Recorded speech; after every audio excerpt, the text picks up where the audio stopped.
Aí, galera, aqui é a estrada Cachoeira de Macael. Olha a riqueza desse lugar, ó. Pegada aqui direta.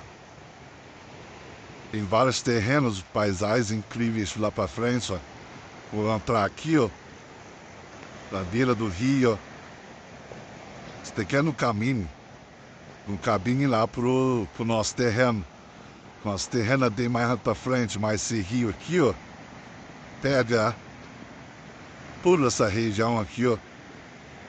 Ele tá um pouco alto e agitado por causa da chuva.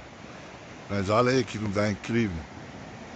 Você parar, tomar um banho com a família, fazer um piquenique, fazer um churrasquinho. Isso daqui é na região. Esse rio aqui dele pega toda a região.